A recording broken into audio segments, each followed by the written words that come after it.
Bonjour et bienvenue dans cette deuxième vidéo de présentation des coordonnées polaires. Pour le rappel, dans la première vidéo, nous avions établi des relations permettant le passage des coordonnées cartésiennes aux coordonnées polaires et inversement. Dans cette seconde vidéo, nous allons utiliser ces relations pour faire passer des fonctions d'un système de coordonnées à un autre. Alors juste avant d'attaquer les fonctions, je vais faire un petit exemple pour se remettre en mémoire ce qu'on avait pu faire dans la première vidéo. Pour cet exemple, je vais me donner un point en coordonnées polaires, 4, 150 degrés. Voilà. Et j'aimerais, donc ça c'est le système de représentation en coordonnées polaires, et j'aimerais pouvoir avoir son système de représentation en coordonnées cartésiennes. Alors, comment est-ce qu'on pourrait faire pour avoir ça? Dans un premier temps, ce qu'on va faire, c'est qu'on va le placer ce point. Ce sera peut-être un peu plus simple si on l'a visuellement. On va placer ce point. Alors, généralement, on a Y ici et X ici. Généralement, quand j'ai des coordonnées polaires, je préfère placer en premier l'angle et ensuite regarder quelle est la valeur de R. Donc 150 degrés, c'est ce que je vais placer en premier. Qu'est-ce que c'est 150 degrés sur ce schéma? Alors ici, on a 90, d'accord?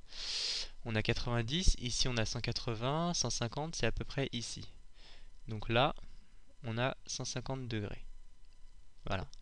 Donc ça veut dire que mon point M sera dans cette direction. Alors, pour avoir mon point M, ce que je vais faire, c'est que je vais me déplacer de 4 unités dans cette direction. Donc de 4 unités dans cette direction. Voilà, on va dire que ça c'est 4 unités. Hein. Hop, voilà. Donc ici, on va dire que c'est 4. Donc on aura 2 ici, 3 et 1. Donc ici, on a notre point qu'on va noter M. On va dire que ça, c'est les coordonnées du point M. Alors, quelles sont ces coordonnées quelles sont ces coordonnées cartésiennes? Visuellement, on pourrait se dire que ces coordonnées cartésiennes, le X sera négatif et le Y sera positif. Hein, a priori, c'est ce qu'on devrait trouver. Pour trouver leur valeur, cependant, on va utiliser des relations qu'on avait démontrées dans la vidéo précédente. Ces relations étant x est égal à r cosinus θ et y est égal à r sinus θ. D'accord? Alors, on va utiliser ces relations et transposer avec les valeurs que l'on a ici. Donc, ça va nous donner x et y qui sont r cos θ, donc 4 cosinus de 150 degrés, et r sinus θ, c'est-à-dire 4 sinus de 150 degrés. Alors là, je vais utiliser ma calculatrice pour trouver les valeurs. Je vous rappelle que là, ce sont des degrés et non pas des radians, donc faites bien attention en quel mode est placée votre calculatrice. Il faut qu'elle soit en degrés pour ne pas obtenir des résultats aberrants. Et donc ça, alors 4 cosinus 150 degrés, ça me donne moins 3,46. Tandis que 4 sinus 150 degrés, ça me donne 2. Voilà, ça me donne 2. Donc, le point M est placé à moins 3,46 et 2. Voilà, on a trouvé les coordonnées cartésiennes du point M à partir de ces coordonnées polaires. Bon, alors c'est tout pour ce rappel. On va maintenant s'attaquer aux choses sérieuses, les fonctions. Le passage d'un système de coordonnées à un autre. Alors, première fonction, on va se donner la fonction x carré plus y carré est égal à 4. Ça, plus tard, vous aurez tout de suite l'intuition que c'est un cercle. Parce que x carré plus y carré est égal à r carré, c'est l'équation d'un cercle en coordonnées cartésiennes. Bref, pour passer en coordonnées polaires, je vais utiliser mes relations que j'avais démontrées la dernière fois, que je vais réécrire. Alors on avait écrit dans un premier temps que x carré plus y carré est égal à r carré, que tangente θ est égal à y sur x. Alors ces deux premières relations me permettaient de passer du système de coordonnées polaires au système de coordonnées cartésien. Et l'autre relation, du système de coordonnées cartésien au système de coordonnées polaires. Et l'autre relation c'était x est égal, ah ben je l'avais écrit tout à l'heure, cosinus θ, y égale r sinus θ. Voilà. Donc ces quatre relations permettaient de passer d'un système de coordonnées à un autre et inversement. Alors, qu'est-ce que ça va me donner ici? X carré plus y carré, ça vaut r carré. On a donc r carré est égal à 4. Et voilà, c'est tout. On a exprimé. Alors bon, on va continuer, hein. On va avoir r est égal à plus ou moins 2. Cependant, le plus ou moins, pour un rayon, n'est pas utile. En fait, vous allez pouvoir dire que r est égal à 2. Et ça, c'est l'équation d'un cercle en coordonnées polaires. Je vais vous le représenter, hein. Je vais vous montrer pourquoi est-ce qu'on obtient ça. Alors, voilà. Imaginons que vous vous donnez un θ quelconque. Hein. Bon, déjà, θ égale 0. Imaginons que vous vous placez à θ égale 0. Eh bien, votre rayon est égal à 2. Donc, on va dire que votre rayon est égal à 2. D'accord? Maintenant, θ est égal à 90 degrés. Bon, votre rayon est égal à 2 toujours. À présent, votre rayon est égal à 180 degrés. Eh bien, votre rayon est toujours égal à 2. Moins 90, votre rayon est toujours égal à 2. En fait, quel que soit θ, votre r sera toujours constant, c'est-à-dire 2. Et au final, vous allez obtenir un cercle. Un cercle de rayon 2. Voilà. Alors, on va passer à une autre. Je vais garder les formules sur le côté. On va passer à une autre fonction qu'on va essayer de passer d'un système de coordonnées à un autre.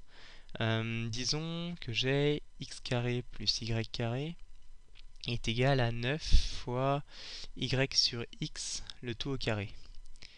Et bien ça va me donner, alors x carré plus y carré, ça nous donne r carré, est égal à 9 fois, alors y sur x, on l'a ici, c'est tangente θ, donc ça va nous donner tangente θ au carré. On prend la racine de tout ça, de chaque côté, ça nous donne r est égal à plus ou moins 3 tangente θ. Mais comme je vous l'ai dit tout à l'heure, le plus ou moins, en fait, on s'en fiche.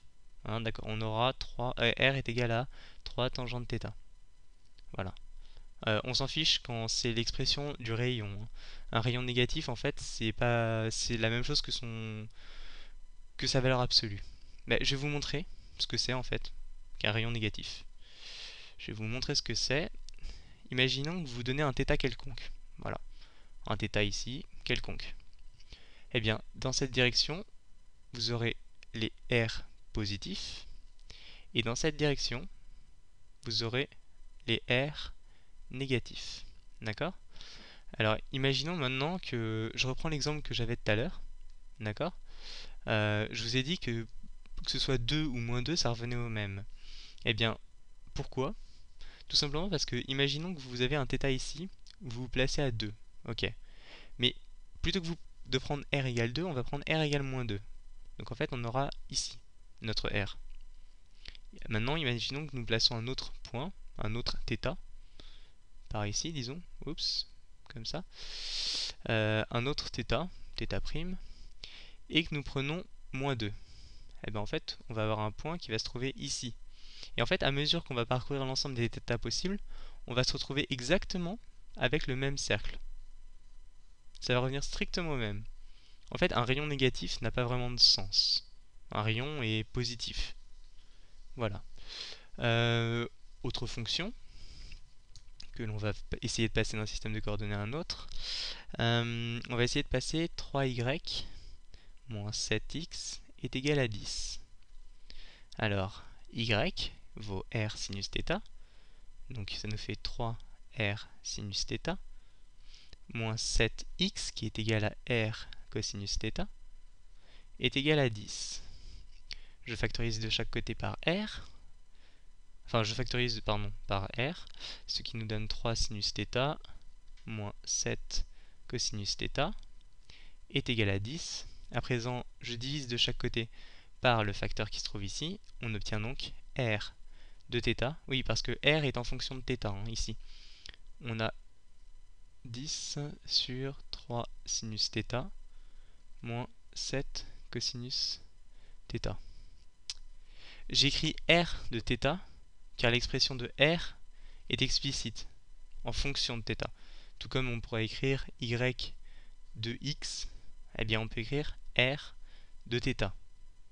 Alors il arrive qu'on n'obtienne pas forcément des expressions explicites, mais implicites. Je vous en montrerai une juste après.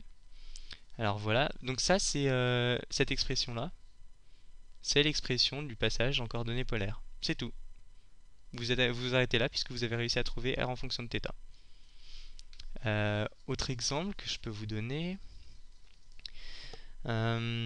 toujours dans la même trempe, hein, y est égal à 2x moins 3, x donc r cos θ, et y r sinus θ. Donc r sinus θ est égal à 2r cosinus θ moins 3. Je vais passer 3 d'un côté, enfin je retranche 3, j'ajoute 3 d'un côté, de chaque côté, et je retranche r sinus θ de chaque côté, et j'obtiens 2r cosinus θ moins r sinus θ est égal à 3.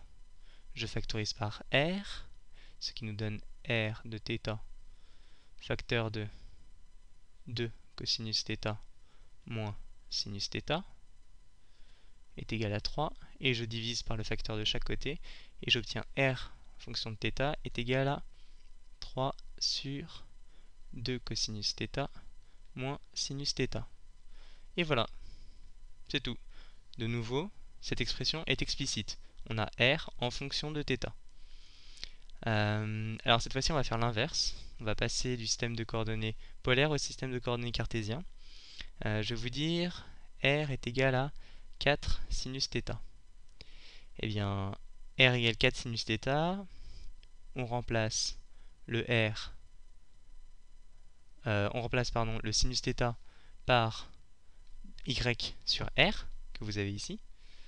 Donc r est égal à 4 fois y sur r. À présent, je vais multiplier de chaque côté par r. On obtient donc r carré est égal à 4y. D'accord? Or, r carré est égal à x carré plus y carré. On obtient donc x carré plus y carré est égal à 4y. Voilà, c'est tout. Donc là, vous pouvez observer qu'on a une expression implicite.